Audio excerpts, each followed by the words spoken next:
Here's a brand new game that just came out 20 years ago. This is the 20th anniversary deluxe edition, which does make me wonder a little bit what the non-deluxe edition. And that sounds bad. It's not. It's not a bad. It's not a bad. It has good components. It's done by Stronghold Games, and they've been doing reprints of the greatest and greatest games that have been out of print. And so here's one that I've heard of before. In fact, I played a game that had a derivative of it called Scepters of Zavendor, but I've not played this. The theme of this game is essentially you are on some kind of moon base, an outpost, and you are building up. That's it. I mean, you're building and get resources and build to get resources and build. I'll show you what I mean, and then we'll tell you if building is fun.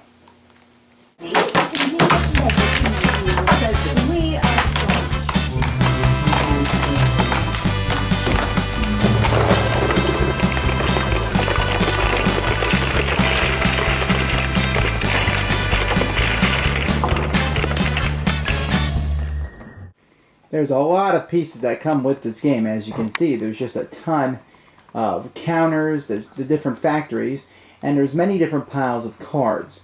And the whole game is going to focus here on your outpost that you have.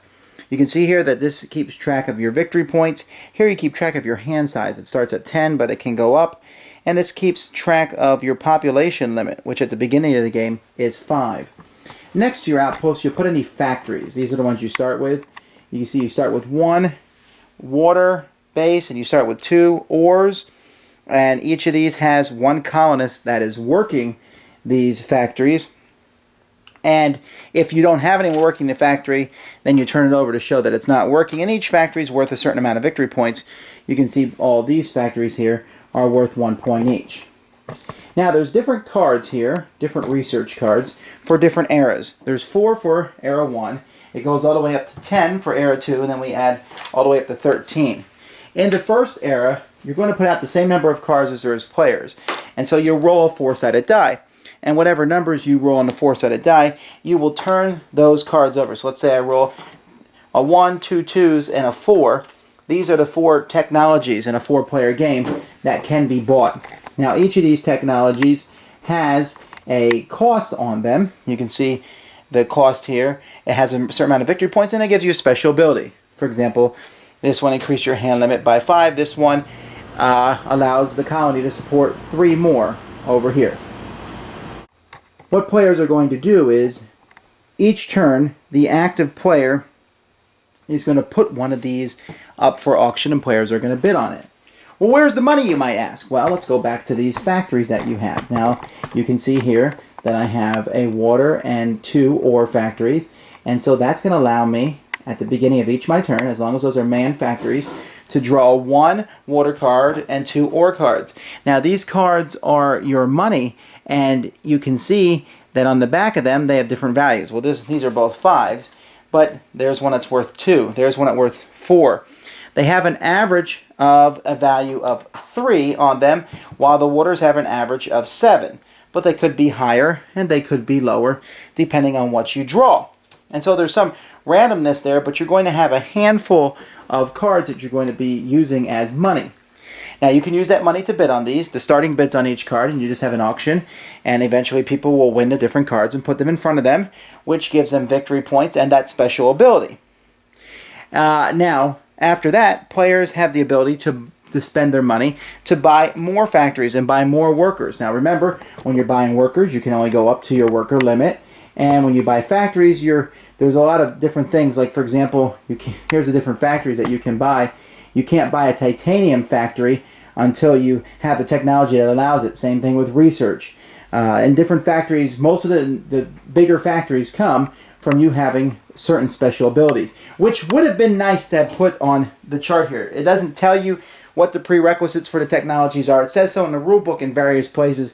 It would have been really useful to have it here. But I suppose after you play a few times, you get that. So you're buying these different factories. When you buy a factory, you need to make sure that you can man it. There's a technology later on, robotics, that you will be able to get robots that you can surpass your colony limit with robots to operate some of the buildings, even though a few of the buildings can't be run by robots. And if you look at these numbers here, you'll see that it tells you how much it costs to build a factory that type, what the average amount of money is that you get from it, and how many victory points each of those buildings is worth. Also, these cards, if you notice up here underneath water, there's mega water.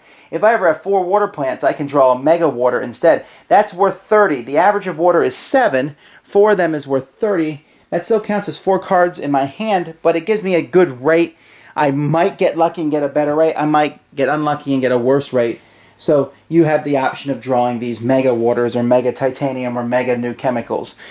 And so the game will progress. After a certain amount of points are met, we will then roll a 10-sided die and be drawing from all up to the 10 different technologies. And then after another barrier is met, which is victory points usually, then we roll a 12-sided die and add 1 to it, which allows us to go all the way up to card 13. And at that point, you're starting to put out some really big buildings. Some cards change right into a building. As you can see, this building here is worth 20 points. And since you only need to get 75 points to win, that's quite a bit. So the first person to get 75 points is the winner. And that's what you're doing. You're taking factories and building factories to get technologies and buildings to build more factories. This is called a snowball style game, where it starts out slowly, but the technology gets better and better until eventually you have enough points to win. In the game, in the Stronghold version, there's also a deck of kicker cards designed by Tom Lemon, who designed Race for the Galaxy, actually. And these are extra cards that add even more special effects, and one of these will be available at a time during each era. And these just add more, kind of a variety, a play on the stuff that's already in the game. I'm a math teacher, so I like this. I am not a math teacher. No, but I find a part of this game very annoying. yeah, there's a lot of math involved here. You're constantly adding and adding and adding and adding and adding. I mean, not just once in a while, but every turn. Yes. Basically, the game works like this. You buy, you have different paths that you can take, but essentially you're upgrading to take more paths to upgrade. But the divergent paths are not as divergent as you might think. Yeah, it's like you're at the bottom of a tech tree, a technology tree, and you're working your way up. But you got to stop at most of the places on the way up. Yeah. You don't really customize your own stuff. Everybody's pretty much doing it. It's almost like a race. Yeah, I can see that. It's almost like a race to see who can get to the best technology first. So I guess if that's your bag, you're good. Pick this one up pretty quick. If it's not your bag, well, some people like to build things, yeah. and at least this is a good theme for once. Not trading and Mediterranean. Right. It's building and space thing, but it's. Here's what I like. I love the drawing resource cards and getting random things. I mean, it's within a range. That's neat. It's a neat idea. You can get hosed by it. Yes. But it's still neat, and it should bounce out over the course of the game. Right. I like the different technologies. The expansion ones, that adds a little bit more diversity. But the game has a serious problem for me in the fact that the rich get richer. Always. I mean, wow. If one person pulls ahead, it is really difficult to stop them. They just keep getting better and better. And it's difficult to stop some. I don't know if that makes sense. It's difficult to stop people from getting ahead. You know, there's some games where you can kind of cut the legs out from underneath people when they're trying to do something big. This game, there's nothing like that. If you're able to do something, usually you're able to do it, period. People can bid you up, but there's a cap to that because you only have so much money you can work with. And if you bid this guy up, well then, you know, sure he has to pay more, but he's going to make it back in a couple rounds. Right. Bidding is really the only way to affect other players. Other than that, you're just taking and buying and stuff. And then again, I mean, we had a player who's sitting there like, I have so much money, I don't know what to do. I'll outbid you because I just feel like it. And then you can fall into this frustrated thing because you say, well, how am I ever going to catch up? I just buy some more of these little dinko factories and save all my money, and one day I can buy one thing, but meanwhile the other guys bought 4. And the final factories that produce these huge bonus amounts of resources, what's the point? The game's almost over when you buy them. I think that's the game ender. I mean, I think that's probably what they meant by that, having those huge, because you've worked up and now you have a building that's going to give you what you need to win the game. I think that's kind of a game-ending thing. The game kind of goes. The game feels like this. You're like crawling, da da da, and then it gets a little faster, da da da, and all of a sudden the end goes, and it's over. And it's I mean, over. it's really fast ending. Very much so. I don't know. I guess the best way I can describe this game is that it's tedious. That's the only, and that's coming from a person that doesn't.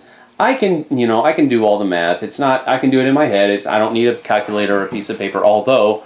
One of the people that we played with did ask for a piece of paper and a pencil. That's true. Just because there's so much adding, and but so it was an annoyance from me at best. It's not that big of a deal, but one of the other players, not the guy who asked for paper and pencil, it just flabbergasted him. He really did not like that part of it. Now I don't mind that part, but I'm weird.